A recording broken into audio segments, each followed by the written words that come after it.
what was to come so that we could understand that concept. Brother, that's why, you know, this what they say in the Catholic belief, you know, their Pope, he cannot forgive you of your sins. This is why, you know, I have to speak out on that because I was brought up in that altar boy and all that stuff when I was a child, when I was young. And we were always taught, quote unquote, the Holy Father, which you don't call no man your father. And this is when your birth father or the father in the Most High. Okay? That he can forgive you of your sins. He will tell you go in the booth, you know, say your sins, and then come out and say a few Hail Marys and a couple of Our Fathers and stuff like that, and your sins will be forgiven. No. He has not had the power for that. And the people don't understand, they push those lies, and he said, and you can find it on your Facebook, you can find it in your history books or whatever. You can talk about his name meant God in the flesh. So he's saying when he speaks that, and I use their word, Jesus speaks. Right. So he's saying that he is Jesus in the flesh on earth. He probably Jesus. He might very well be Jesus. So I'm just saying, you know, for the secular world to understand. Right. You know, but for us, we know Jesus and never. It's some He's Greek, guy. some Greek guy. Yeah. You know, so I'm glad, you know, we brought that point up to people to expound upon that, you know, because how twisted, you know, they took our book, you know, and made lies from it. Right. Jonathan, you had something? yeah. So the word for atonement is kafar, which is 37:22, and the word for the mercy seat is kafarim, which is 37:22, 37:27. Interesting. So it's a plural of atonement. So the mercy seat where Yah meets with the children of Israel is actually pretty much like an atoning place or the atonement altar. So everything that Yah is doing in his presence among them is like, I cannot move any further with y'all until your iniquities cleanse. Like that's the prerequisite. Like you're all them years that I'm dwelling with you, this Ark of the Covenant business and the mercy seat being on top of the Ark of the Covenant. I'm not doing nothing with y'all until there's some cleansing, until you're set aside. Then we can talk.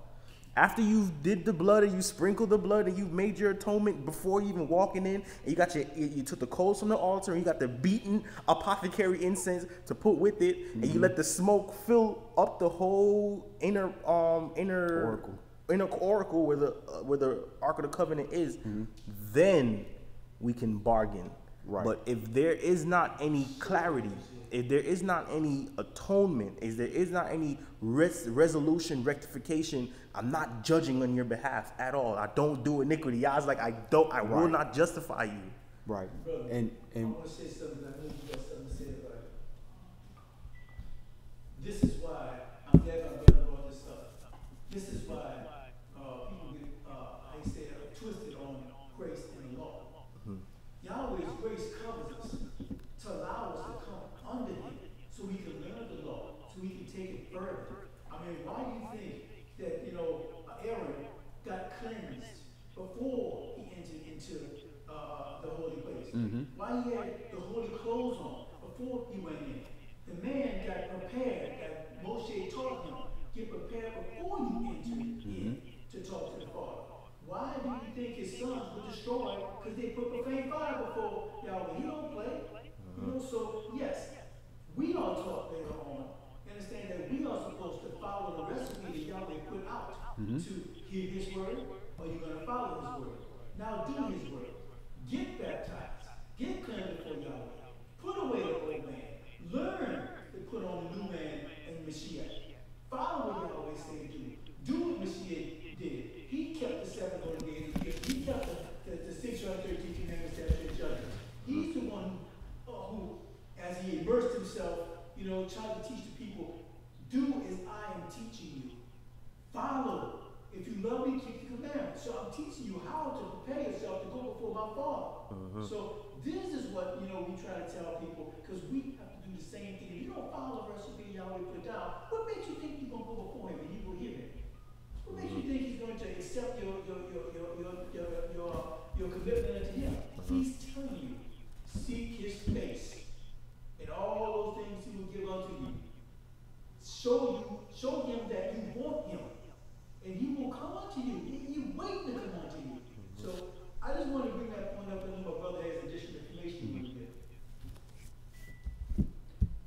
That's a very good point. And all I just wanted to add to with the whole mercy seat is, it's sitting on top of the ark, and inside the ark are the commandments. So it's all sitting on the foundation of the commandments. That you want mercy, you have to sit on top of these commandments. It's going to involve these commandments. You want to be forgiven for the things you did wrong. It's going to involve you keeping these commandments. It's not just some magical, you take a bath and you come out clean once a year. Doesn't work that way. Brother, and then when you tie Yahshua into it, being that y'all let it be known, this blood of bull and goat, that was your ritual. That was a temporary ritual I gave you to be able to come into me. Right. But when Yahshua comes into it, it's not like you have access to come into the holy place. He's not gonna let you in for you to continue doing the same wickedness. You're not gonna bring that sour aroma into it. You gotta maintain those same standards of righteousness. The reason you confessed and sought righteousness so that you could come near. So now that you're near, you're gonna do evil? No, you sought your justification and your reconciliation so that you could dwell in His presence. But if He didn't give you that so you could keep eating the wrong things and doing the wrong things and creating the unrighteous mentality. You're not going to do that in His presence. All you're showing is that, hold on, you weren't sincere. Get back out into the outer court, so there shall be weeping and gnashing of teeth, because you did not earnestly, sincerely want to maintain this intimacy under my guidelines, under my rules, and under my conditions. Right. Go ahead, brother. Verse 18. Okay, verse 17. And there shall be no man in the tabernacle of the congregation when he goes in to make an atonement in the holy place. This is a very holy thing going on here. Set apart. No uncleanness. No transgression should come near. Until he come out and have made an atonement for himself and for his household and for all the congregation of Yasharal. And he shall go out unto the altar that is before Yahweh and make an atonement for it, and shall take of the blood of the bullock and of the blood of the goat, and put it upon the horns of the altar round about. And he shall sprinkle of the blood upon it with his finger 7 times, and cleanse it, and hallow it from the uncleanness of the children of Yasharal. And when he has made an end of reconciling the holy place, and the tabernacle of the congregation, and the altar, he shall bring the live goat. And Aaron shall lay both his hands upon the head of the live goat, and confess over him all the iniquities of the children of Yasharal, and all their transgressions and all their sins, putting them upon the head of the goat, and shall send him away by the hand of a fit man into the wilderness. And the goat shall bear upon him all their iniquities unto a land not inhabited. And he shall let go the goat in the wilderness. And Aaron shall come into the tabernacle of the congregation, and shall put off the linen garments which he put on when he went into the holy place, and shall leave them there, and shall wash his flesh with water in the holy place, and put on his garments, and come forth and offer his burnt offering and the burnt offering of the people, and make an atonement for himself and for the people. And the fat of the sin offering shall he burn upon the altar, he that let go the goat for a scapegoat shall wash his clothes and bathe his flesh in water, and afterward come into the camp. And the bullock for the sin offering, and the goat for the sin offering, whose blood was brought in to make an atonement in the holy place, shall one carry forth without the camp, and they shall burn in the fire their skins and their flesh and their dung, and he that burns them shall wash his clothes and bathe his flesh in water, and afterward he shall come into the camp. This is irreversible. Right. And when you look at that word for burn the flesh, so that you can know the difference, it's saraf, which is H8313. Saraf, spelled S-A-R-A-P-H. And a primitive root, to be set on fire, to burn, to kindle utterly. Go ahead. Verse 28. And he that burns them shall wash his clothes and bathe his flesh in water, and afterward he shall come into the camp. And this shall be a statute forever unto you, that in the 7th month, on the 10th day of the month, you shall afflict your souls and do no work at all, whether it be one of your own country or a stranger that sojourns among you. So it doesn't matter whether you Israel or not. If you are amongst the holiness, the children of Yasharal, then this needs to be done. Wesley, you had something, brother? Yeah, I wanted to know. Can you get the phone so we can hear you? Yeah, I have a question about the number 7, because I see it repeating here, and I wanted to know what the importance of it was. Mm-hmm. 7 is the number of completion. So you see a lot of 7s used, just like 7 days, the 7 holy days.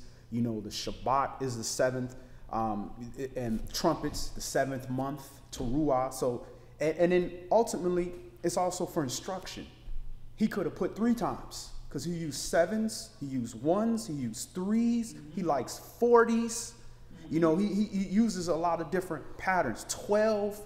He does a lot of different things, but ultimately, at the end of the day, it's about following instruction. Can you stop that? Facebook is just not cooperating. You can just stop it. Maybe like that. Yeah. Just post whatever it was. There's nothing on it. Slide it up. It ain't moving. Okay, hold it.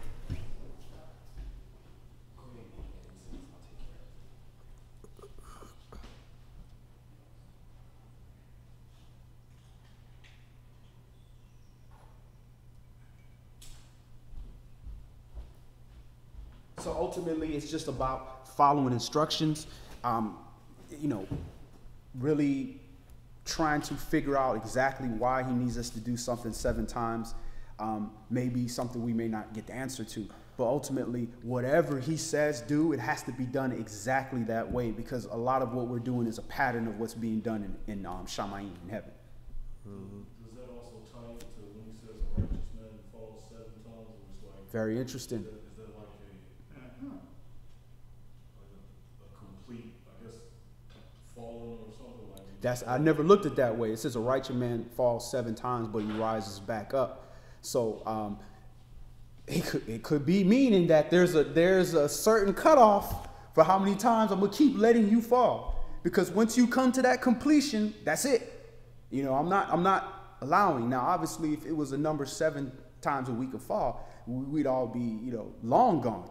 But that's a very good point to look at it that way. I never looked at it that way. It being symbolic of Completion. a complete fall. Yeah. And he still, even after that fall, can still manifest that forgiveness and work to establish him again.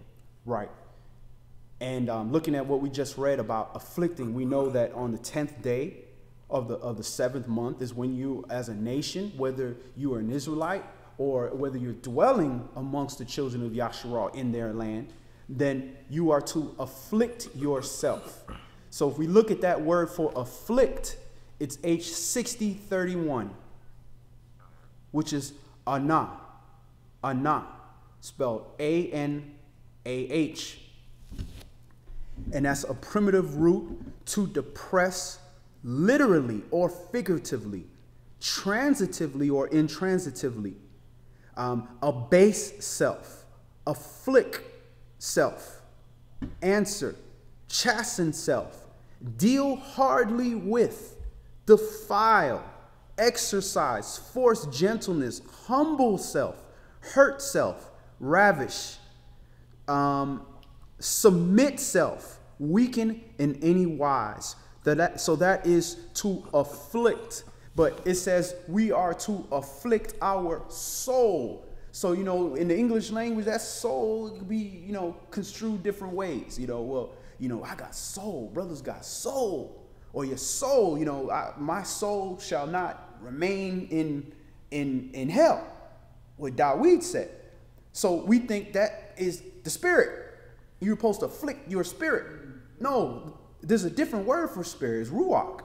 So if we look at the definition for soul, which will clarify what is supposed to be afflicted, it's nefesh, spelled the Strong's number is H5315, nefesh, N-E-P-H-E-S-H. And that's from H5314. A breathing creature that is animal or vitality, used very widely in a literal, accommodated, or figurative sense, bodily or mental. Any appetite, beast, body, breathing creature, deadly, desire, contend, lustful, man, me, mine, mortality, own, person, pleasure, self, themselves, soul, tablet, they, thing, would have it. So this is talking about your breathing body, a physical body. Now, the fish is different. The fish doesn't breathe air like we breathe. It breathes water. It was created on a whole different day, and that's why it's in a kind of a different category of its own. The animals that are breathe oxygen through water. So when you're talking about afflicting your physical body, two ways that can happen. You can look at it, anybody, especially some of these young brothers that have ever had your heart broken. That afflicts your physical body. Some of us that are very prideful, it'll manifest in different ways. I know when I got my heart broken the first time, I was so prideful, rather than just cry and say, oh, she hurt me, I was like, I ain't crying.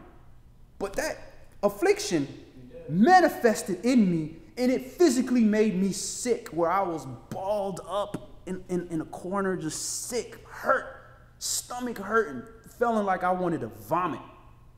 So my soul was literally being afflicted by something spiritual that was happening to me, by an emotion, a feeling. So that's one way. So that's how we are to afflict ourselves, look down on ourselves. Look at the true ugly picture of what we look like with all the transgression that we have done. That's one way. But also, to afflict the body, you have to cause physical pain within your body. And there's only so many ways you can lawfully do that. You can't cut blood in yourself like you see some of these heathens do. It's talking about they afflicting themselves. That's unlawful. You're destroying your temple. But as we see, what we'll get into later, when you don't eat and you don't drink, that's going to afflict your body. And it's lawful for you to do it on this Sabbathon. This is how you know atonement could never have fell on a seventh day, a Sabbath day. Because it's unlawful to afflict yourself like that, to fast on a Sabbath day. But on a Sabbathon, which is a day that's treated as a Sabbath that doesn't fall on the seventh day, that's possible. You can do that lawfully because Yahweh said to do it. So you don't eat, you don't drink on that day. It's going to cause some affliction within your body, but it won't kill or damage your temple. It's going to actually help your temple.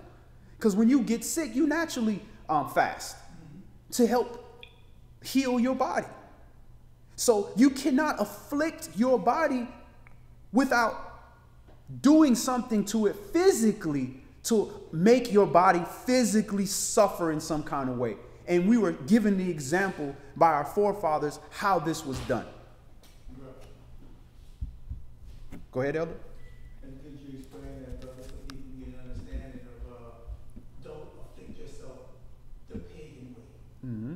Because even when, the first month, we go into a Pesach, I mean, some countries, they think about it as Easter and so forth, going into that. And some countries literally beat themselves in blood and put themselves on crosses. Right. Okay, and I know one country that does that. Mm-hmm.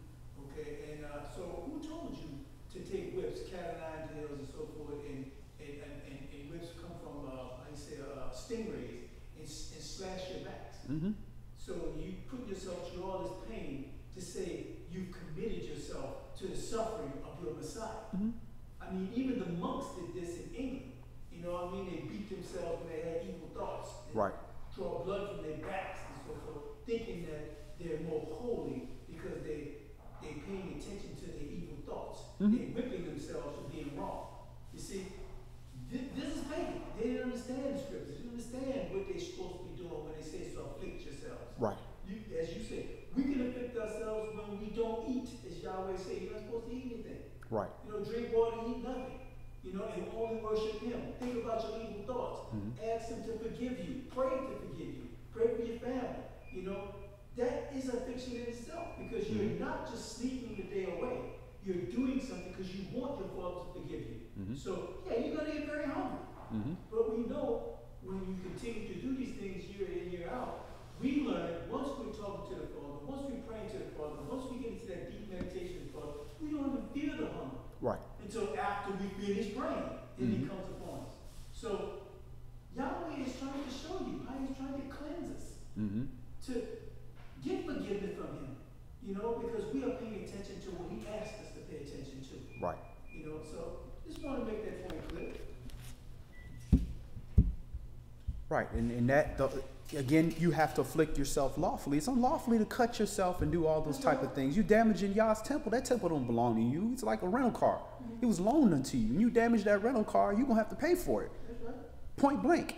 But this goes back into Hamite culture. That's what the Hamites did. They cut themselves. They cut themselves for their ancestors. They afflicted themselves by literally cutting. If you look at those Asians, do the same thing, because Asians came out of the continent of Africa. They cut themselves. You see in movies, you know, somebody die and cutting their hand and doing all. They're afflicting themselves. So this is something that's being done that is not our culture, that is not lawful to do so. So if you're being told by Yah to afflict yourself, you can't disregard all the commandments pertaining to how you're supposed to handle that. Go ahead, brother. Verse 29. And this shall be a statute forever unto you, that in the 7th month, on the 10th day of the month, you shall afflict your souls and do no work at all, whether it be one of your own country or a stranger that sojourns among you.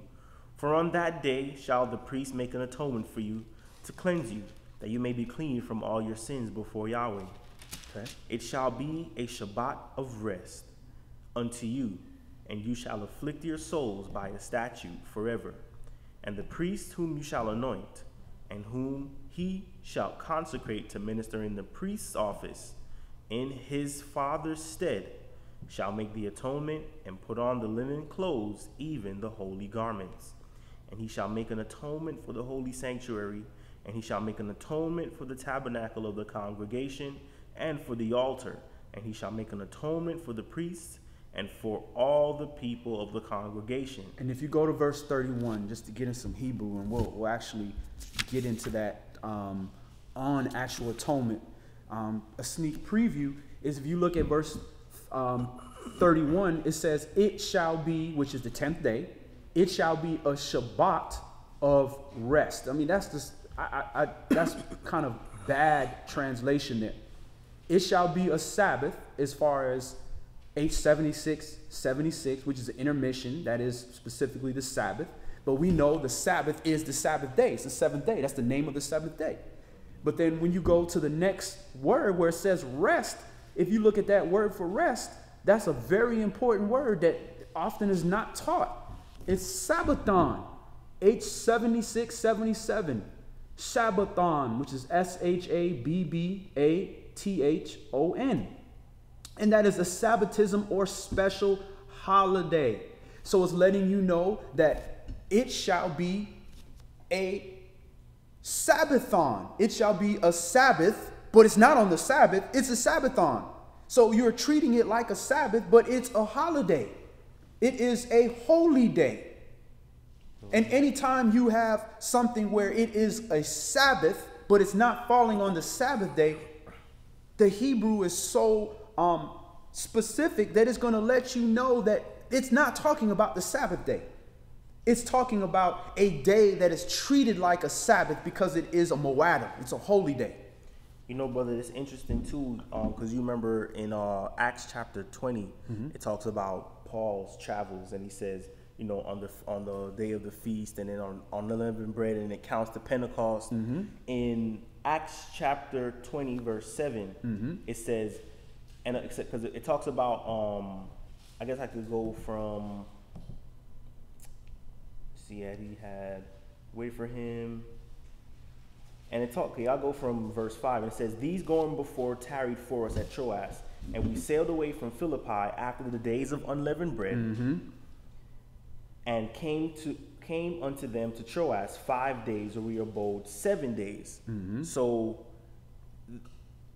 altogether, it was like it was bringing him all the way back to the first day. It was bringing him back to the first day because Feast of Tabernacle ends during the week. So if you count all those days, it brings him back to the first day of the week. But it says there, it says on the first day of the week, that day, that word week is actually Shabbaton. If you look at the Greek, and we know Shabbaton is not a Greek word. Right. So Paul actually put on the first Shabbaton. All right, on the first day of the... Which is first fruits. First fruits is treated... Or first fruits is not the Sabbath, but you treat it as like, you know, some significant thing. Because from that day, you count for the 7 Shabbats after that for Pentecost, leading up to Pentecost. So that day, that word there named week, on the first day of the week was actually on the first Shabbaton. Yeah, So it's something to look forward into. That Greek always causes that confusion because they're using words Sabbaton for Sabbath when we have Sabbathon, which is like a Sabbath, but it's different. But that's interesting. That's definitely something we need to look further into. So now, since you know the calendar, and this is for anyone that understands the calendar, you know that the first day of unleavened bread starts the Thursday night, so to speak, like the 15th day. Right. So it's like count Wednesday. So 7 days from a Wednesday brings you to the following Tuesday. Right. Because you know 8 days brings you back to the same day. Right. So it's like how Sunday to Saturday is 7 days. Right. So from a Wednesday to a Tuesday is 7 days. Then it says 5 days from that Tuesday. So Wednesday, Thursday, Friday, Saturday, First day. Sunday. He's talking about first fruits. So he mentioned unleavened bread. And if you understand unleavened bread, and he gave the count. This man in the New Testament was showing these people how to keep the feast, the holy day feasts of Yah, and doing this with New Testament believers. Right, and that's why they would call it a Sabbath, even though it wasn't a Sabbath or wasn't really a Sabbathon. But it was something you regard. But it was a Moedim. Yeah. So because of the mistranslation in Greek, it really should have been, the first day of the Moedim. Knowing Jews, they probably was treating it like oh yeah, they adding extra laws and everything like that. Or there may even be, they had information about further things that's supposed to be done on first fruits that we're not privy to. But look what he said. He said the Sabbaton when the disciples came together to break bread. So even on this first day of first fruits, we just eat, we have a good time breaking bread. Exactly. We're at Leviticus 16. Because they couldn't break bread in the Feast of Unleavened Bread. Exactly. Because you're not supposed to have leavened bread. All right. You're supposed to have matzah. But they had kametz, which is regular bread. All right. Go ahead and finish that up. Verse 32. And the priest whom he shall anoint and whom he shall consecrate to minister in the priest's office in his father's stead shall make an atonement and shall put on the linen clothes, even the holy garments. And he shall make an atonement for the holy sanctuary, and he shall make an atonement for the tabernacle of the congregation and for the altar, and he shall make an atonement for the priests and for all the people of the congregation. And this shall be an everlasting statute unto you, to make an atonement for the children of Yasharal and for all their sins once a year. And he did as Yahweh commanded Moshe. One thing I wanted to cover real quick about when it talks about his garments, he had the linen breeches, he had the linen girdle, what we call boxers. He had on the high priest's garment. He had everything on, and it talked about how he had a mitre. This is not a mitre. People will look at kufis and call that a mitre. First of all, you ain't got no business having a mitre on to begin with. You ain't the king and you ain't the high priest. This would be considered a bonnet. This could be considered a bonnet because it's circumferential. It comes a circumference. It's semi-hemispherical. That's the word I meant. Semi-hemispherical. So it covers part of that. The mitre is fully covering, is veiling. It would have to cover all his hair. That's right. And technically, in some sense, even the face, like when Moshe wore that. So, it's just a lot of doctrinal mess ups when people are trying to take this English and apply their understanding into it instead of going backwards to the Hebrew and following the law. So you can make sure that you are lining your English up properly. Let's go to Hebrews chapter 10. We finished that, right? Verse 30. Yeah. Okay. Hebrews chapter 10.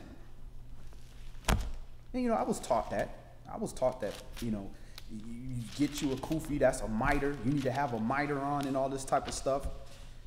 But just because you were taught something don't mean that that's what you got to do. And that includes the stuff we teach. Just because we teach something, if it don't line up, if you can't go back and precept that and prove that to yourself in the scriptures, then you don't got to do it. You eat the meat and spit out the bones. Hebrews chapter 10. And this is going to go into a little bit what Jonathan was talking about with Yahshua and his sacrifice.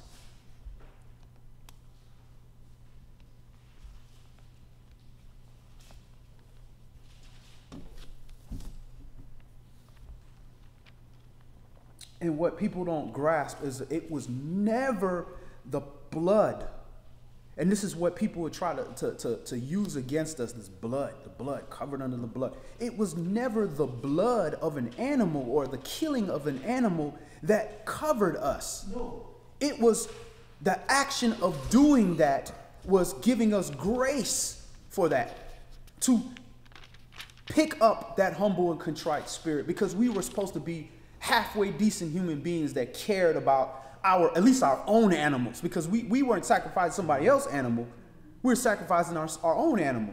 And it went from caring for the animal to caring about the monetary value of the animal. And that's why they would give a flawed animal that wasn't worth as much to them, because they were no longer thinking about the humble and contrite spirit and the violence that had to be done because of their sin.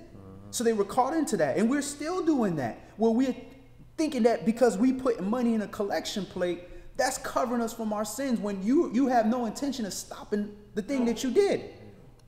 And brother, too, with the animal sacrifice, all of that was merely a rehearsal, a reenactment of the real thing, right? Pointing to Yahshua, as the scriptures would say. It was a shadow of things to come. So even at the time back then, they were rehearsing the shadow of what is coming, because Yah sees time all at once in front of him. And being that they doing this at this time, y'all knew at some point I will have a savior for you. But during this time, let me lay the foundation, since you all live on a linear plane of time.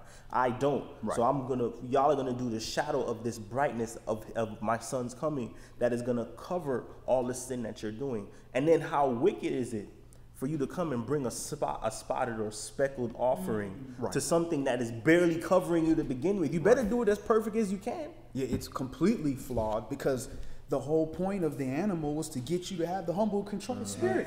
You ain't got no humble, contrite spirit if you're not even offering the best that you have. Yeah. And that goes, again, with doing your works. When you do these commandments, your works is keeping these commandments. These works is your deeds, your lifestyle, what you do. When you're doing that, if you're not doing it to the best of your ability, it's flawed. It's burnt up. You might as well take a lighter and set it on fire. It's burnt. But you might be being saved by that process. So it doesn't mean that, okay, if you're doing it flawed, don't do it at all, because at least you're being saved by it. But you're just burning up your works. And a good way to measure that of how you do, what did you do when you were in your wickedness? I know when I was getting ready to do my wickedness, boy, I had everything planned out. I was the mastermind. I had everything. We gonna do this, that, and if this person comes, we gonna watch for this, that. Had everything down to a T. Wise to do evil. So I can give a perfect sacrifice to the adversary, the devil, but I can't give a perfect sacrifice to Yah. Same thing with our job. We come dressed right, we come on time, we make sure we do the job that's going to get us the payment that we want to get. But then when it comes to Yah, we show up however we want to show up, halfway doing things. That ain't going to work. You burning up your works. But by no means does that mean that you cast that person away because they're not doing perfect works, because they're being saved by that work. So you accept that, the fact that they're doing the effort, and this is the time to get it together, because this is the practice ground. Get it together. And you encourage that person to work at perfecting that. Because at the end of the day, you don't want to do anything half behind for Yahweh at all. Because you want him to halfway bless you? You know, Yeah, they shooting out here. Well, I only got shot in half my body, because he halfway covered me. Nah, you want that full armor of Elohim. Go ahead, brother. Hebrews chapter 10 and verse 1. For the law, having a shadow of good things to come, and not the very image of the things, can never, with those sacrifices which they offered year by year, continually make the comers thereunto perfect. For then would they not have ceased to be offered, because that the worshippers, once purged, should have had no more conscience of sins. You would have no idea. You'd be like Adam before they ate the fruit. You wouldn't even know that you could disobey Yah, because this blood of this bull and this goat, you just wiped away my conscience of sin. I have no idea how to sin. That ain't possible. But once a perfect sacrifice is being made for you, and you realize, man, every time I sin, that's like me sticking a thorn in Yahshua's head. That's like me, impaling him. Then that changes your conscience a little bit. And now certain sins you don't even think about. And going back to what I was talking about earlier about, your mind and how wicked your mind is, I was able to kind of look at certain things. Certain sins, it's like, that's gone from me. Pork, gone. I don't have to be like, oh, should I eat this pork? That's like, I don't even like the smell. Gone from me. Sabbath day, certain things on the Sabbath day, the sun going down, my mind is not even thinking, let's go out and hang out and go to, it's like, that's gone from me. But that took years. So we're trying to get to that point through Yahshua and his sacrifice and his spirit, the Holy Spirit that he's given us to guide us. We're trying to get to that point where we have no more conscience of these things. But this when the adversary will send his people out here to remind you of those things. Go ahead, brother. Verse 3. But in those sacrifices, there is a remembrance again made of sins every year during the atonement. For it is not possible that the blood of bulls and of goats should take away sins. So it's a reminder of your sin. It's a reminder of your iniquity. Wherefore, when he comes into the world, he says, sacrifice and offering you would not, but a body have you prepared me. And just to show there's no inconsistency in the word, because it was given to us to do these sacrifices. But before that, he said, look, I never asked you for none of these sacrifices. I gave it to you because you couldn't just damn follow instructions. So I had to do something for you, for your own good. But that wasn't my plan. My plan wasn't, hey, let's kill these animals. No, you messed it up from the garden. So animals had to die. Now, all the way forward to here, I removed you out from your oppressor, so you can't blame your oppressor for the deeds that you're doing. But you're still oppressing. So now I got to give you something so that I don't have to take you away. So it wasn't like he loves this blood. He loves killing. He loves, that's such a false belief and lack of understanding of the Shem of Yah. Go ahead. And brother, too, it goes to show that, like he said, if it had cleansed you wouldn't have to do it every year. But that whole atonement is like Yah reminding and refreshing in your mind, like, yo, you're not completely justified. Like, you do have your sins still on you, to the point where he's like, on this day, I don't want this big rejoicing feast. You're going to fast. Exactly. You're going to afflict your soul so you can know the bitterness of the sin that you do. And it will remind you to treat your brother a certain way, because there's a judgment that's looming that I am delaying unto a time where it doesn't belong to you anymore.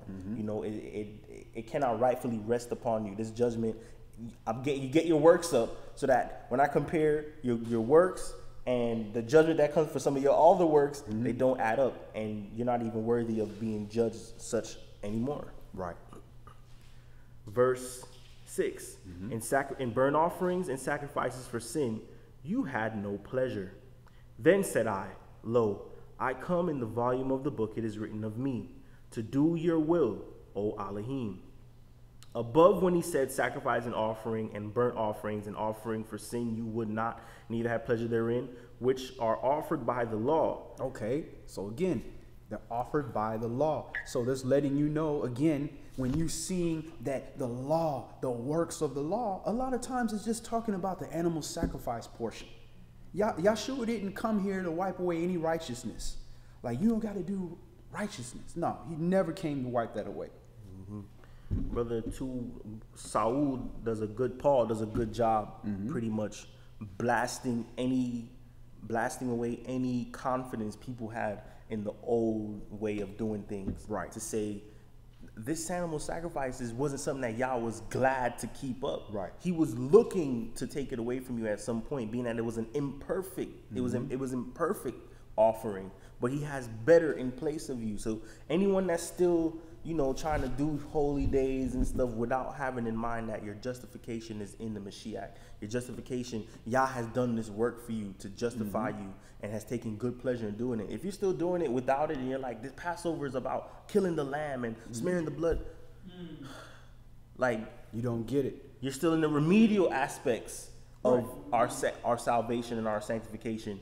We're past that. We're looking to be rectified now, because in all this blood and killing was the remembrance of your sin. And we're trying to get past the remembrance and finally, once we've been atoned for, then we could have the bargain with Yah about more progressive stuff. Let's talk about world peace now. Let's talk about, brethren dwelling in unity with one another, because we take great pleasure in that. But this death and this blood and do we still have to? Leave it alone. Exactly.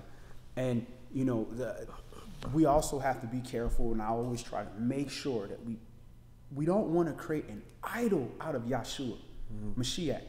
He was sent here for a purpose, but the physical person is not the focus. When we say Mashiach, Yahshua, it's in him.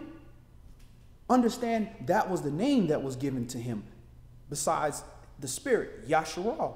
But when you see that, take away the image. When you see Yahshua and you see Hamashiach, take away the image of the black man.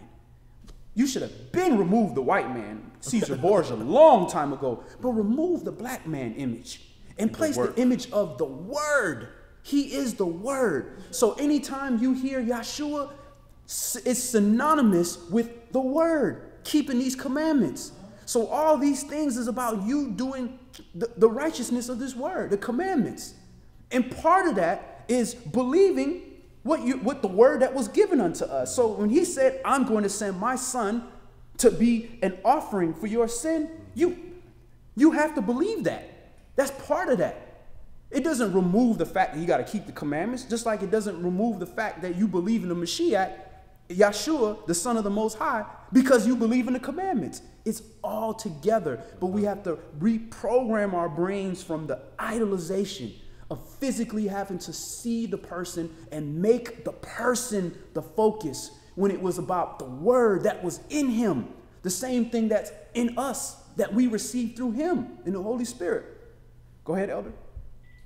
But that's because that we are carnal. You see, we have to be able to see a thing to believe in a thing. We have to see a thing. Carnal people do. Touch it. Right. That we can focus on that. It seems like we have not gotten to the level where we understand that it tells you in Scripture, Yahshua is the Word. And when they say in the Scripture that he's coming to buy you this book, he also says that in Psalms. Right. Psalms chapter 40, verse 7. Then I say, it's a quote, Lord, right? Come and invite him written in the book. It's written of him. It's the Word. But you're looking at David. David was talking to the Most High. He was talking to the Father. He's telling you we're supposed to trust in him. This is our problem. We was taught these idolatry type thinking. But we have to understand that Yahweh is an invisible Elohim. He shows himself in the creation that he's made. He shows himself in the mercy that he's given us. He shows himself in how he delivered us from our enemies. But our problem is our enemy is our own head. He said we look in the mirror, we see the man, when we walk away, we forget the type of man that we are. We're supposed to be reminded That's why atonement is also there. We're supposed to be reminded of the man that we are.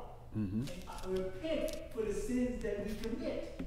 And thinking that we are right? No, we're not all right. This is why we cry out to our Father to forgive us for the sins. This is why we gave him thanks for sending his son to shed his blood, to seal a thing for us, if we so desire to follow Yahweh. This is the only reason why that people need to get out of their head that, oh, he came for the whole world. He came for the world that wants to follow his Father. How can you receive his blessings? How can you receive the kingdom if you don't follow what he followed? He followed his Father. Exactly. Go ahead, brother. Verse 9. Then he said, Lo, I come to do your will, O Elohim. He takes away the first, that he may establish the second. By which will we are sanctified through the offering of the body of Yahshua Mashiach once for all. And every priest stands daily ministering and offering oftentimes the same sacrifices which can never take away sins. But this man, after he had offered one sacrifice for sins forever, sat down on the right hand of Elohim. So he's on the right hand of Elohim. So there's only, when Yahweh said to Moshe, I'm going to have a prophet like unto you. And he was talking face to face, Peniel, to the Most High. There's only one person that did that. Everybody else got a vision or a dream. That's right. Yahshua. Because he can talk face to face because he's on the right hand of the Father. Go ahead. From henceforth expecting till his enemies be made his footstool. Sit you on my right hand. My Adonai sent to, my master said to my Adonai, sit you on my right hand until I make your enemies a footstool. It all goes hand in hand. Go ahead. For by one offering he has perfected forever them that are sanctified, whereof the Ruach Kodesh also is a witness to us. For after that he had said before, this is the covenant that I will make with them after those days, says Yahweh. I will put my laws into their hearts, and in their minds will I write them. And their sins and iniquities will I remember no more. Now, where remission of these is, there is no more offering for sin. Having therefore, brethren, boldness to enter into the holiest by the blood of Yahshua, by a new and living way, which he has consecrated for us through the veil, that is to say, his flesh. A new and living way. The Father would never create a death way to get to him. It's a living way. Now the flesh has to die, and the flesh has to die is because that wasn't in the beginning. In the beginning, we were different. We were a different type of creature, so that flesh has to die in the way that it is now, with the blood, which is the death running through it. That has to be removed. That's why when Yahshua came back and said, feel me, do spirits have flesh and bone? Didn't have blood. He had their new body. So it's talking about a new living way. Everything that we're focusing on is life, a new life. Go ahead. Saul does a good job being a good minister, you know, to let the people know like what this was about. You know, the blood has done this for you, the consecration, to get people to understand that I'm justified. I'm fine. The work has been done. This was a work that was done in the temple before, but now it's all fulfilled by this work. Right. And Saul, he was especially, that's why Yahshua said he's a special vessel unto me. This man was a Pharisee from the strictest sect, which means they followed everything that they were taught, all that doctrine to a T, which means they learned what it said, and then they had a bunch of Talmudic stuff that they added on top of that. So he had to do that and the other stuff. So he gained that textbook knowledge. And now he put the Holy Spirit on him, the Spirit of truth. Now he's connecting all these things that the fisherman would never get an idea of that. The fisherman would understand spiritual side of it, but he wasn't going to understand that textbook side, intricacies, and mix it and mesh it together. And then he chose somebody that had a zeal to the point where he was rounding up folks in the wilderness, you know. So he had a zeal. He had a zeal for wickedness, but he also had a zeal for righteousness. Indeed. Verse 20. By a new and living way, which he has consecrated for us through the veil, that is to say, his flesh. And having a high priest over the house of Elohim, let us draw near with a true heart, in full assurance of faith, having our hearts sprinkled from an evil conscience and our bodies washed with pure water. Let us hold fast the profession of our faith without wavering. He is faithful that promised. And let us consider one another to provoke unto love and good works, not forsaking the assembling of ourselves together as the manner of some is, but exhorting one another, and so much more as you see the day approaching. And verse 24 is, that's deep. Let us consider one another to provoke unto love and to good works. So when we dealing with brothers and sisters and we rebuking them and we correcting them, are you provoking them to love and good works? Are you provoking them to be pissed off and to get angry at you and to cuss at you and to cut you off and block you and all? What is your goal here? And if your goal is to provoke to love and to good works, then you're analyzing the vessel and seeing where is the vessel at. How do I get the vessel to the best of my ability to love and good works? It's different with everybody. You can't take a paintbrush, a broad stroke, and paint everything the same way. It doesn't work that way. Some people, like me, hard-headed, they need that direct haymaker where you embarrassing me with, not being disrespectful, but with the unsugar-coated raw truth. That gets to me quick. Being nice, you probably, is that the right thing? Man, if you don't get the hell off me with this crap, I read this book. You ain't gonna tell me where I'm supposed to. I need to pull out that big sword.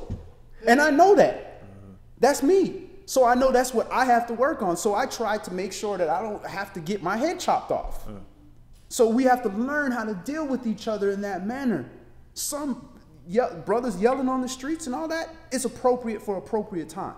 It's appropriate for the appropriate people. But you can't approach everybody like that. Go ahead. Verse 26. For if we sin willfully, after that we have received the knowledge of the truth, there remains no more sacrifice for sins, but a certain fearful looking for of judgment and fiery indignation which shall devour the adversaries. He that despised Moshe's law died without mercy under 2 or 3 witnesses.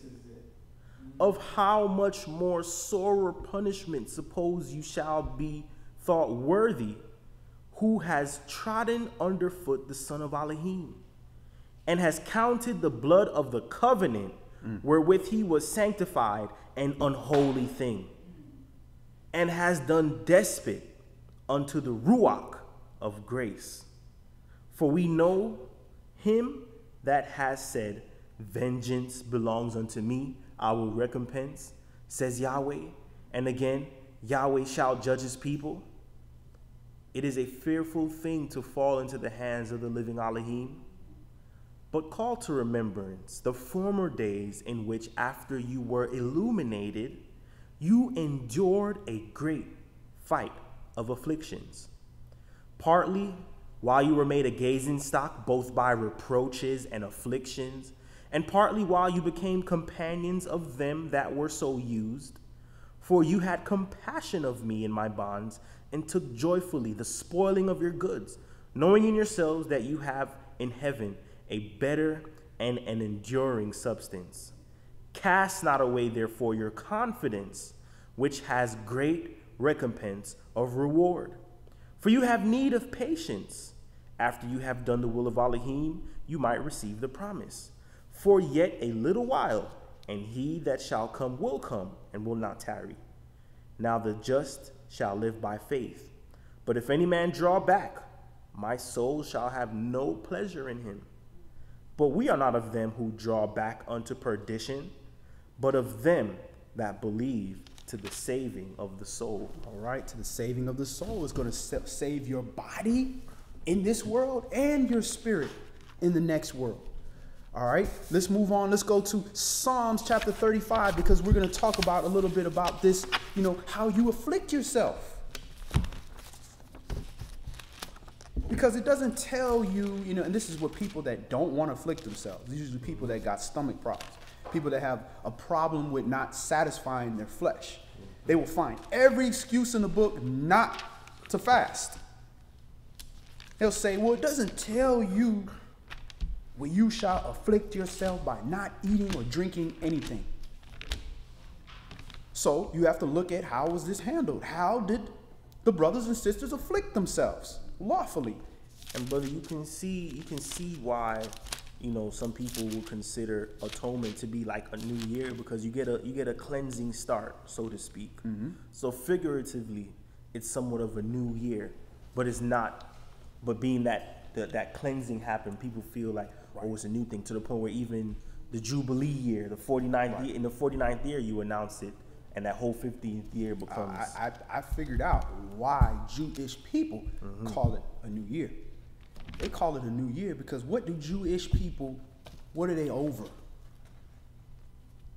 in this world? What is their little claim to fame in this world? That they're the chosen.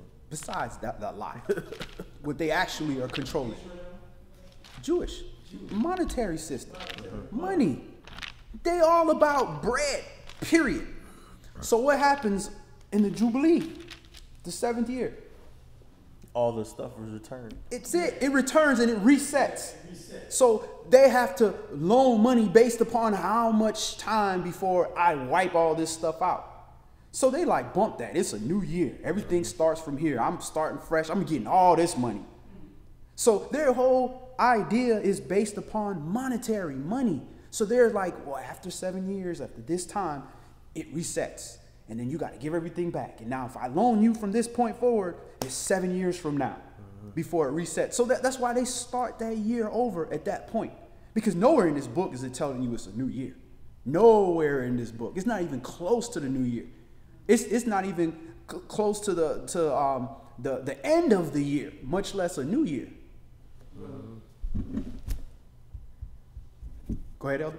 I kind of look at, atonement, the cleansing period you have, because the holy day that comes behind that is tabernacles. So, in the millennial kingdom is tabernacles. So you're supposed to have cleansed yourself, prepared yourself for entering into tabernacles. Yahweh allows us to come into tabernacles, millennial kingdom, because didn't they say a child should die 100 years old? Because when the enemy is locked up, if you're not purged, if your mind ain't thinking right, then you're going to get kicked out the kingdom at 100 years old and die, because you still have the enemy inside of you when he's not there to tempt you. Why do you have the enemy inside of you after the enemy is no longer there to try to whisper his evil ways in your ear? Because Is your phone on? That's right. Is your phone on? Corruptness in your own heart. You have never forgave enough, to let those things go. And you did not call upon the Father to purge yourself to let those things go. Your phone is on mute. It's not picking up the audio.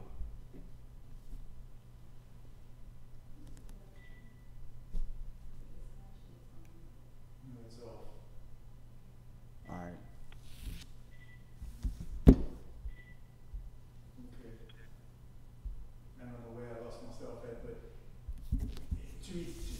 to reiterate on that, basically, atonement is to purge yourself before, if you be allowed to enter the tabernacle. Wipe your feet before you walk in my house. That's right. Wipe your feet before you walk in my house. Because if you're not cleansed before you enter the kingdom, if we are allowed to enter the millennial kingdom, then that's what we mean by a child can die 100 years old, because your evil is still inside of you. There's no enemy there. He's locked up for 1,000 years. You the so enemy. he's not tempted. Right. He's not tempted to tempt you. You will not be tempted. So Yahweh does not tempt. So whatever you have is included in your own heart. You are not free from the evil and the darkness that was on the world. So yes, that's why a man, a woman, whoever is in the kingdom should die 100 years old, because you have not been released from that dark spirit inside of you. Right. So that's why I look at atonement, to cleanse ourselves of all the evil thoughts and evil imaginations, and ask Yahweh to forgive us for the things we thought that we've done. That's our time to call upon the Father. That's the time he opens his heart up and say, okay, talk to me. Purge yourselves. In the same sense, you're honest with yourself. Right. And that's what people don't understand. Be honest with yourself. And Yahweh will always be honest with us. Tehillim, Psalms chapter 35 and verse 1. Plead my cause, O Yahweh, with them that strive with me. Fight against them that fight against me. Take hold of shield and buckler and stand up for my help. Draw out also the spear and stop the way against them that persecute me. Say unto my soul, I am your salvation. Let them be confounded and put to shame that seek after my soul. Let them be turned back and brought to confusion that devise my hurt. Let them be as chaff before the wind, and let the angel of Yahweh chase them. Let their way be dark and slippery, and let the angel of Yahweh persecute them. For without cause have they hid for me their net in a pit, which without cause have they digged for my soul. Let destruction come upon him at unawares, and let his net that he has hid catch himself. Into that very destruction let him fall. And my soul shall be joyful in Yahweh, it shall rejoice in his salvation. All my bones shall say, Yahweh, who is like unto you, which delivers the poor from him that is too strong for him? Yea, the poor and needy from him that spoils him. False witnesses did rise up. They laid to my charge things that I knew not. They rewarded me evil for good, to the spoiling of my soul. But as for me, when they were sick, my clothing was sackcloth. I humbled my soul with fasting, and my prayer returned into my own bosom. All right. So there's a lot of things going on here. He's praying for somebody else when they were sick, and he humbled himself. When you look at that word humble, they chose the word humbled, but the Hebrew word that was used for humble was anah. That's the same word using for afflict, is anah, H60:31. And how is he afflicting himself? He's fasting. Fasting. Also with putting on sackcloth, putting very burlap, uncomfortable clothes. But he's talking about how I humbled my soul, my nefesh, my body, with fasting. So what is fasting? We look at that word for fasting, it's sum, H6685. Sum or som. And that's spelled TSOM. And that's from H6684, a fast or fasting. And if you look at H6684, that root word of that is going to be where you to cover the mouth. Cover the mouth. Matter of fact, let's look at that real quick. H6684. What's the definition for that one? H6684. I got it. It's sum. It's, again, to cover over the mouth. That is to fast at all fast. So if you cover your mouth, you're not drinking anything. You're not eating anything. Nothing is entering your mouth. You're covering your mouth. So he fasted. He didn't eat. All right, let's stop right there. Let's go to Psalm 69. Should have 2 or more witnesses for everything. Tehillim chapter 69.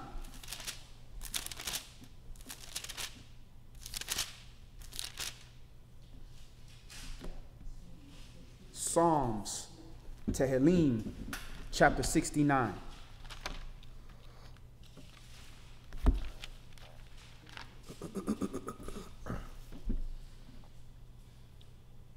Save me, O Elohim, for the waters are come in unto my soul. I sink in deep mire where there is no standing.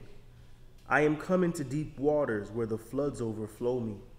I am weary of my crying, my throat is dried, my eyes fail while I wait for my Elohim. They that hate me without a cause are more than the hairs of my head. They that would destroy me, being my enemies wrongfully, are mighty. Then I restored that which I took not away. He got robbed.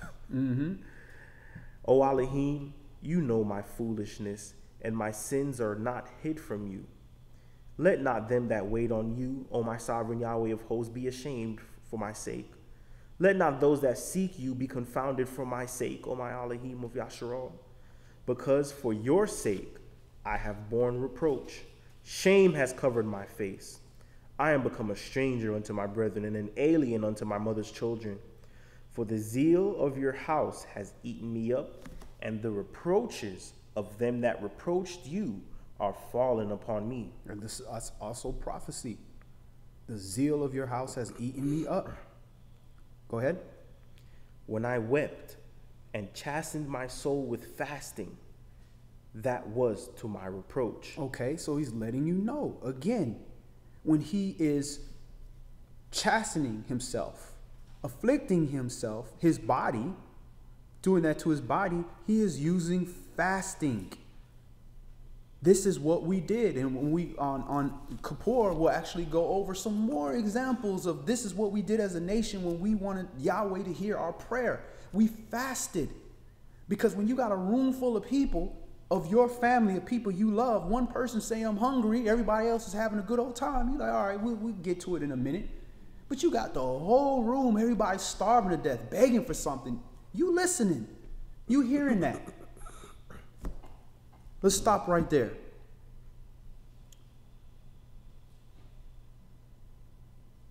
What was that? 10. Psalm 69. Okay. And we're going to go to look at Jubilee on the Atonement. Let's go to Wa'akar chapter 25. Leviticus. And we'll stop there for the day.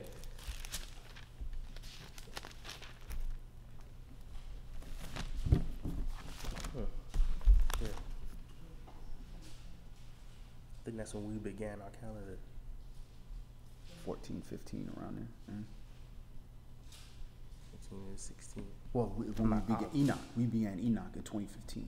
2014, we were using a lunar calendar. So that means that we could, that when we started on that Monday, we started on that Tuesday, it was right. If that's Yeah, I don't know where they get that. confirmed, you know. Yeah, but that's interesting though. Because That note. 7 years, it probably, that means it really would, because when we started, that the equinox was around that right time. I find it when the equinox falls, like right around the 16th. Yeah. That's when everything's lined up perfect, and then it takes another 7 years for it to fall line back up. on that. 6 years to fall right back on that 16th. On that fourth day. Yeah. But that's interesting. That's something we can prove or disprove. Yeah. Or somewhat. All right, so we're going to, for the conclusion, we're going to Wa'akar, Leviticus chapter 25. So I don't know, did it restart there, or do we keep it there? Like, We'd have to, that's going to take some further study. all right. Leviticus, Wa'akar, chapter 25 and verse 1.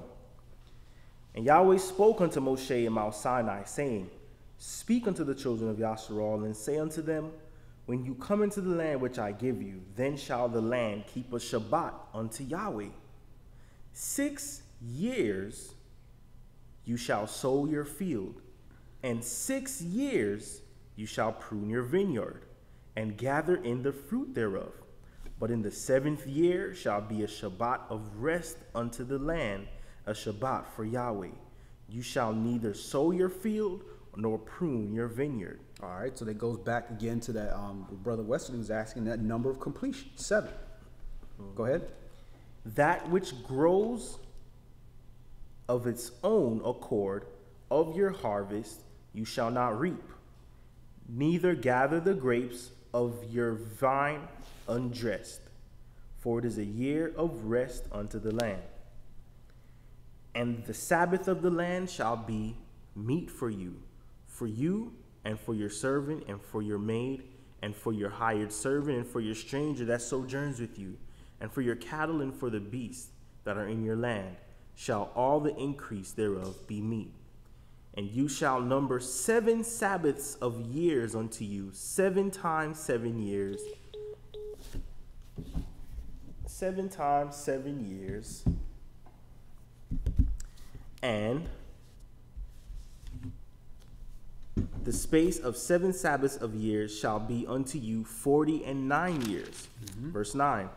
Then shall you cause the trumpet of the Jubilee to sound on the 10th day of the 7th month.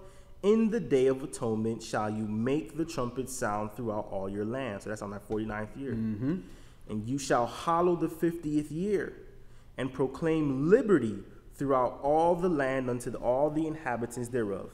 It shall be a jubilee unto you, and you shall return every man unto his possession, and you shall return every man unto his family. So how many jubilees have we passed by where our oppressor has not returned us to our family, much less return us, at least tell us who our family is? The most they gave us is a continent. Go ahead.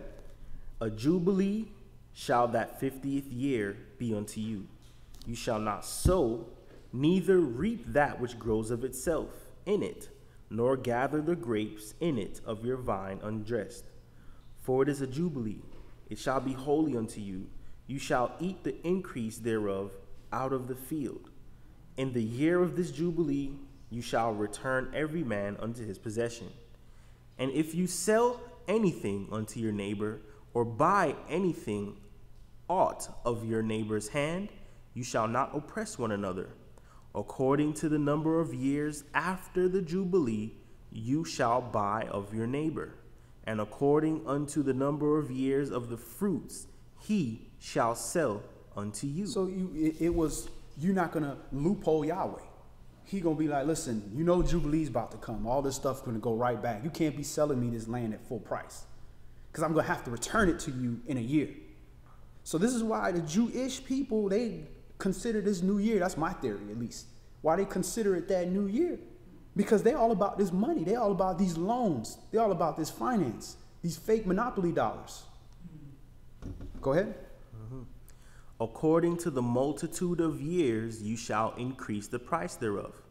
And according to the fewness of years, you shall diminish the price of it.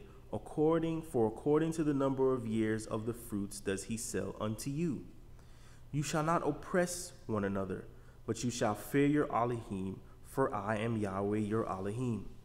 Wherefore you shall do my statutes and keep my judgments and do them, and you shall dwell in the land in safety. And the land shall yield her fruit, and you shall eat your fill and dwell therein in safety. And if you shall say, Verse 19. I'm sorry. Go ahead. Verse 20. Verse 20. And if you shall say, what shall we eat the 7th year? Behold, we shall not sow nor gather in our increase. Then I will command my blessing upon you in the 6th year, and it shall bring forth fruit for 3 years. For 3 years. So who do you want to depend on? You want to depend on yourself going out there, knowing that Yahweh, you got to depend on Yahweh for your stuff to grow. Because everybody who farms or grows anything knows that just because you plant a seed don't mean it's going to grow. Just because you plant a seed and it grows don't mean it's going to sprout good fruit. So you have to depend on Yah regardless. So you want to halfway depend on yourself and halfway depend on Yah in transgression and hope that it works out for you. Or would you rather keep the commandments and depend on Yah and have him bless you abundantly, more than what you need, so that you're in a position where you can give away to people? That's right. And heap for yourself treasures in Shamayim, in heaven. Go ahead. Verse 21. Verse 22. And you shall sow the 8th year and eat yet of the old fruit until the 9th year, until her fruits come in, you shall eat of the old store. The land shall not be sold forever, for the land is mine. For you are strangers and sojourners with me. So that's how you know those people in the land are not us. And they're not keeping the commandments. Because they partitioning the land off, selling it to this person. They got a mosque.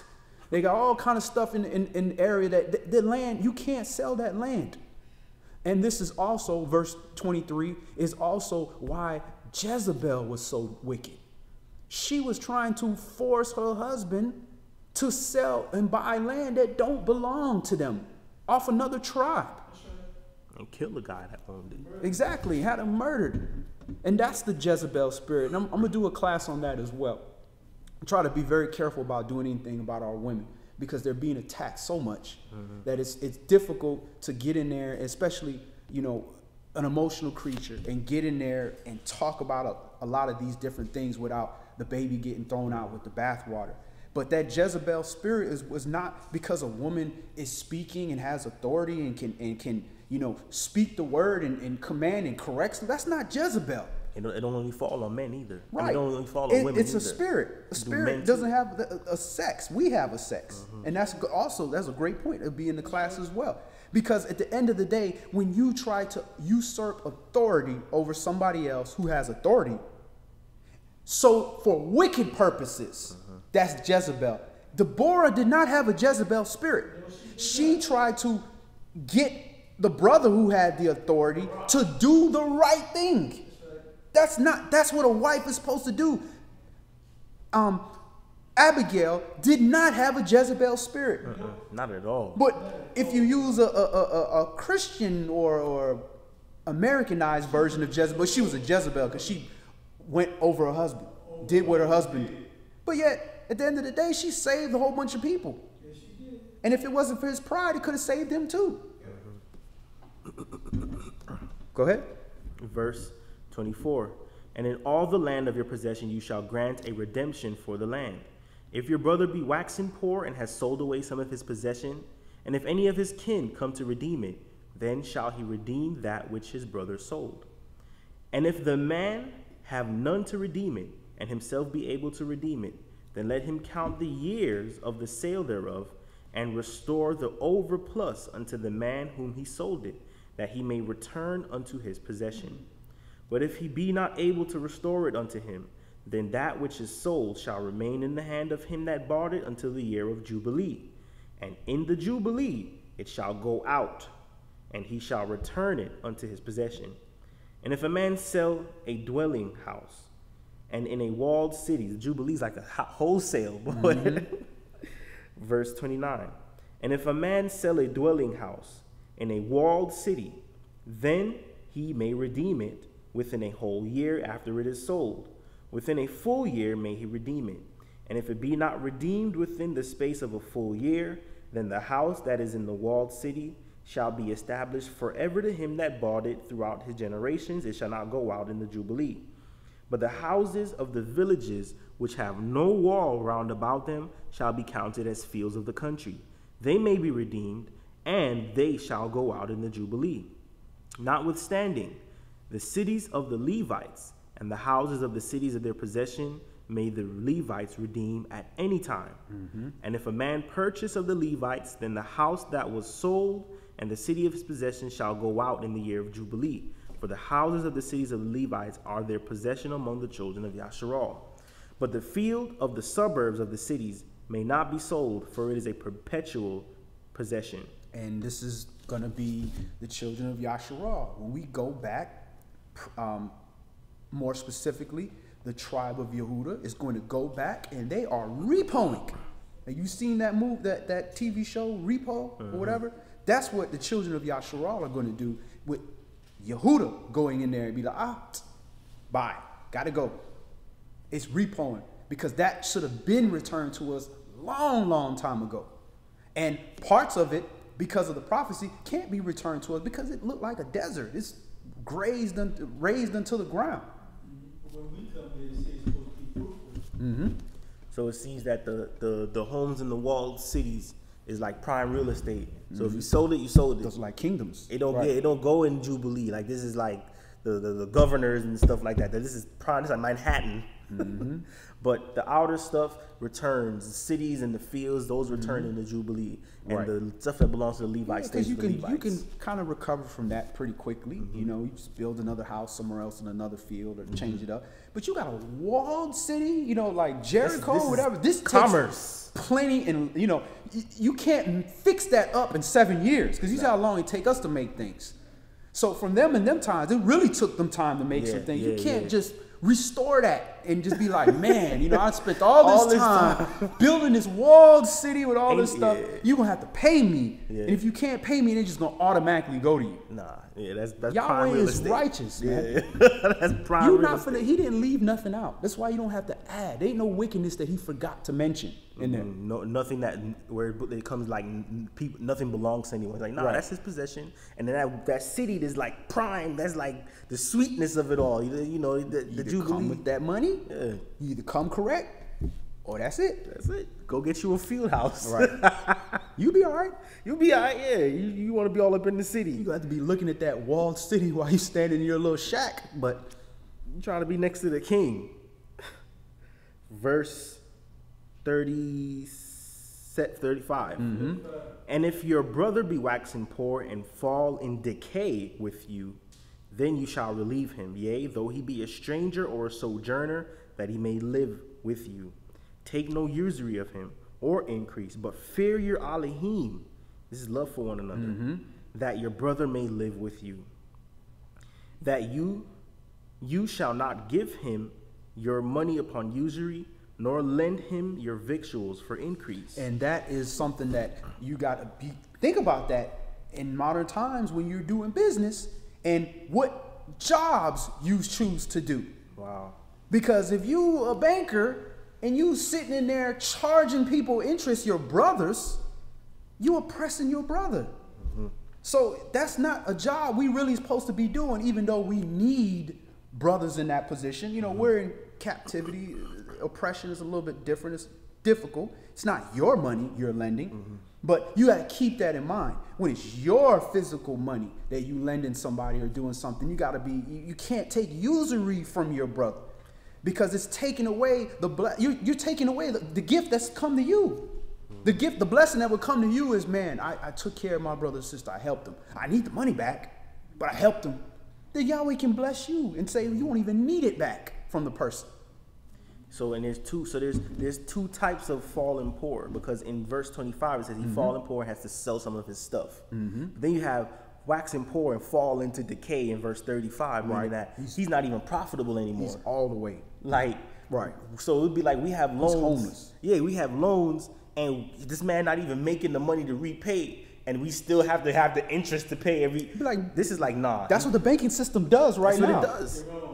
Whereas this one is saying he's falling compound into decay. Interest. Like he's falling into decay. He's not even. He made less money this year than he did last year, and then the following year he made even less money. Like, look, he's not profitable anymore. We would be spiritually that decayed brother, because all your good that you do, your spiritual payments ain't enough to make to even pay the earnest. That's why y'all had to go ahead and make some type of propitiation for our sins. Exactly. It's like, yo, y'all are degenerating. Like, go call your rich brother to come in here and take care of this, because you ain't never at your pace. You ain't never gonna pay this loan back. Y'all followed his own law. He didn't. He said, I'm not gonna oppress all of humanity. I see that y'all are stuck in some decay here. Let me go ahead and try to boost y'all. Let me at least, get a fattened calf for you, or lift up the serpent in the wilderness, or do something. Send a prophet. Right. and with all that, I'm a Mashiach. Yahweh still made sure that we had a way to get out of that, a way, something to help us meet that goal, that mark. So carnally, if house about to get repoed, it's about to get mortgaged, we're in trouble, but I got this rich brother and I need his help. You're gonna do everything that brother say. He said, listen, when I come here, I need you to go do this and do that and do this. And all that stuff, I don't mind helping you, but all that crap you doing, you need to leave these wicked women alone. You need to stop cheating. You need to stop selling these drugs and doing whatever. And you need to get a job, get in school, and you need to start living your life correctly. You're going to be like, all right, whatever I got to do to save me out this house. And as soon as your house know to save, most people can go right back to doing exactly what they was doing before. But guess what always happens? You're going to have to call that brother again. Yeah, the house is not in mortgage, but we got this leak. And okay. Y'all keeping the Sabbath day over there? No? All right, then. What you think that brother going to keep doing? He going to keep bailing you out? Eventually. You know, brother, what's interesting here is that it says, if your brother be waxing poor, fall into decay, then you shall relieve him. And it says, yea, though he be a stranger or a sojourner, that he may live with you. So that's why it says you treat the sojourner, the foreign-born, as though he was born in the land. And then there's different ways that they call strangers or sojourners.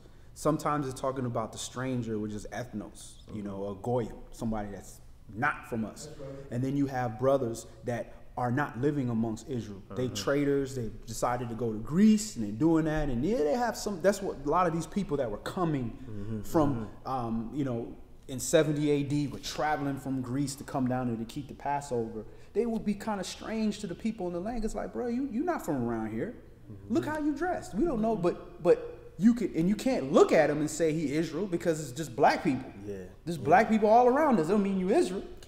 So it's different ways that they use that word, and people try to is what? Yeah, this is H1616, and then you have H8453 for stranger and sojourner. H1616 is Gary, which is very it's spelled G-E-R, Gary. And that's from H1480, properly a guest, by implication, a foreigner, alien, sojourner, stranger. So it says by implication, I'm implying that it's a foreigner, alien, sojourner, stranger. But it doesn't necessarily have to be that. And what was the other one? Other one was 8453, H8453. And the other one was Toshab or Toshab. And that is H8453, second form used in Kings, a dweller, but not outlandish, specially distinguished from a native citizen and temporary inmate or more lodger. So it's actually clarifying the difference. One person that's a native citizen, the other person is a stranger from far off. So that you know what that reminds me of? It reminds me of when H8453. It reminds me of when Yahshua, when the dude came up to Yahshua and was like, you know, he was like, forgive your neighbor 77. He was like, who is my neighbor? Then he went into a whole nother parable about the Samaritan, the guy that was beat up and the priest walked by him. Who was your neighbor? The Levite, the priest, or this Samaritan? There's a Samaritan, you know, so love your brother as yourself. Verse 36. Take no usury of him or increase, but fear your Elohim, that your brother may live with you. You shall not give him any money upon usury, nor lend him your victuals for increase. I am Yahweh your Elohim, which brought you forth out of the land of Mitzrayim, to give you the land of Canaan, and to be your Elohim. You can't charge him interest because you had money to lend him, because Yahweh gave you money to lend him. He made you in relationship to him or around this person so that his poor could be taken care of. Go ahead. And if your brother that dwells by you be waxen poor and be sold unto you, you shall not compel him to serve as a bondservant. All right. And this right here is going to be addressed on atonement, where you had people saying, you know, is this not a fast where you're supposed to pour out money to the hungry and do this and do that? And they take that verse and they try to use that as an excuse of why you can eat on atonement. And a lot of people got slayed with that. If you don't want to afflict yourself, you gonna jump on that all day. That's an excuse. You get it. You can eat on atonement and be happy. But what he was talking about was this, because after you had all these servants work for you, they're still decay poor. They don't have nothing. They're like slaves almost, because they're working just for room and board. And now you return these people. Go back to your land. Here. They ain't got no money. They ain't got no food, nothing. What are they going to do? They're going to go right back into servitude because they have nothing to do. No, you're supposed to take care of your brother. Help him.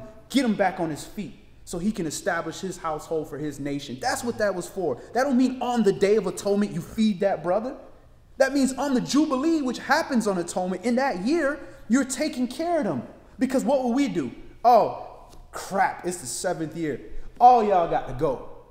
And then now you're going to be looking like Home Depot on with Mexicans. A whole bunch of people standing outside looking for something to do. And then surprise, oh, I mean, I wasn't going to try to oppress you, but I mean, you're out here at Home Depot, so I need somebody to move this furniture. Come on. You ain't fooling Yahweh. You're not slick. Help your brother out. Don't charge him interest. Get him back on his feet. That definitely reminds me, that shows me why when Yah is ruling a nation, it's going to be superior to all the other nations. And the nation of Israel is, when it's in its righteousness, it's supposed to be more righteous than all the other nations, because even America has shown, you brought a bunch of people from another country or from another nation, a whole different continent, brought them into place. They've waxen poor by your own hand. When they did gain some footing to get rich, you slapped it out of his hand and said, "Now we want you to remain poor." And now he's waxing into decay. Right. Our communities have, in many places, have fallen into a place of decay, and you are not going to see them. You know, what does it say? Relieve him. Right. You're not going to make him a perpetual slave. See, that's the difference. They use that word slave. You know, and we see that as like how we were treated as slaves. That's because they weren't following these laws. No. After 7 years, he was gone. To this day, he's still in decay. Right. Right. So this is the difference. And there's people who try to use it. Oh, the Bible justifies slavery. Yeah, it justifies righteous bondman and bondwoman, servants.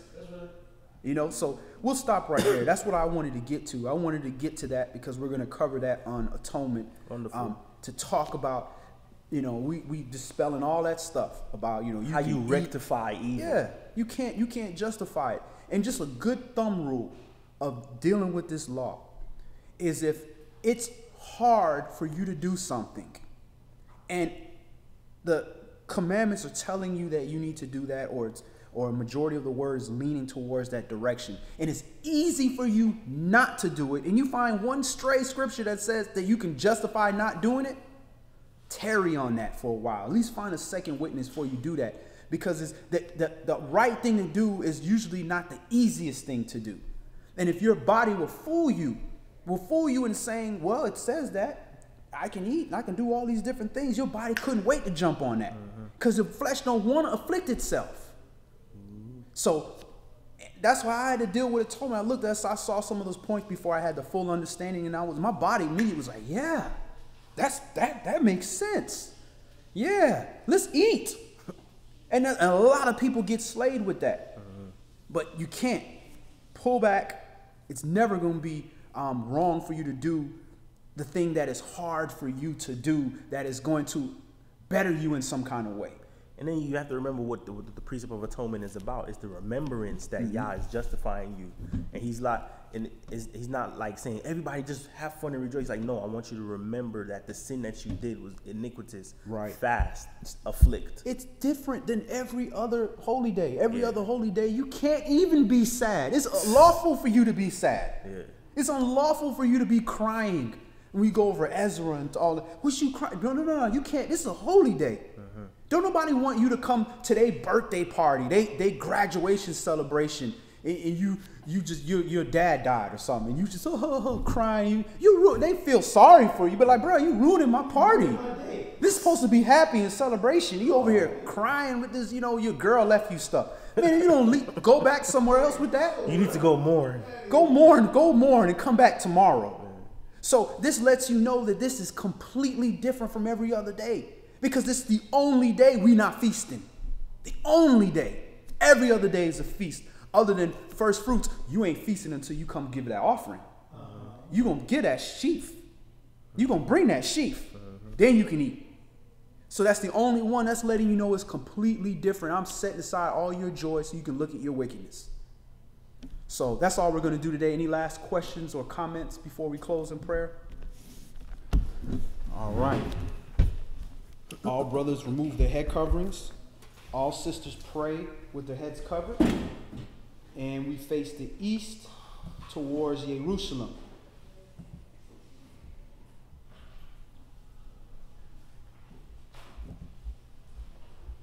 It's a wonderful class.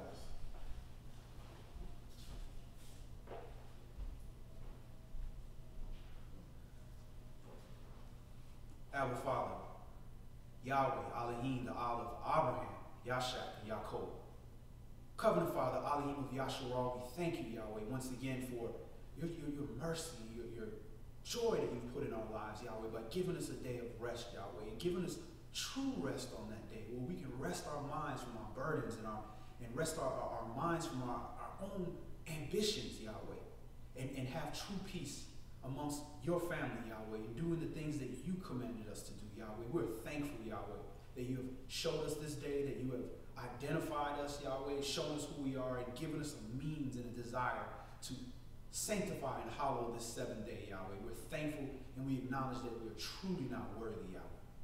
But Yahweh, we also ask, Yahweh, if there be any righteousness in us that you have found through your Son, Yahweh, through the Holy Spirit, through the Spirit of Yahshua, Yahweh, that you please forgive us of our sins and trespasses, Yahweh. And not only just forgive us, Yahweh, but put them on the forefront, put a spotlight on these hidden transgressions, Yahweh, within us and within each other, Yahweh. So that as we come upon your holiest day of the year, Yahweh, we may have a true vision of ourselves, Yahweh. So that we may not only just ask for forgiveness on these things, but so that we may know the things that we have to work upon, Yahweh. That we have to dedicate our temple into purging these things, Yahweh. So Yahweh, there's a lot of things going on in this world right now, Yahweh. There's a lot of oppression, there's a lot of death and turmoil going on, Yahweh. We ask that you provide some relief, Yahweh, to your servants that are in that are trying to serve and walk in righteousness. And we also ask that you're chosen, Yahweh, and not just the call, but you're chosen, Yahweh, that amongst the oppressed that don't know, that you allow a servant to reach into them, Yahweh, in your time, so that they may hear your word, Yahweh, and repent and pick up their torch, Yahweh, and add to the many lights, Yahweh, that we need to light up this darkness, Yahweh. Yeah, all these things we humbly come before you, and we thank and pray, not only for us, Yahweh, but for all your children across the four corners of the earth, even the Goyim, Yahweh, all those that honor and sanctify themselves, Yahweh, in your word to keep your Shabbat, to show your sign. We pray for them as well. And we ask these things with full acknowledgement, once again, that we are not worthy, Yahweh, but with full believe that we can be made worthy through your Son, Yahweh. Yeah, all these things we thank and pray through Yahshua HaMashiach. Amen. Amen.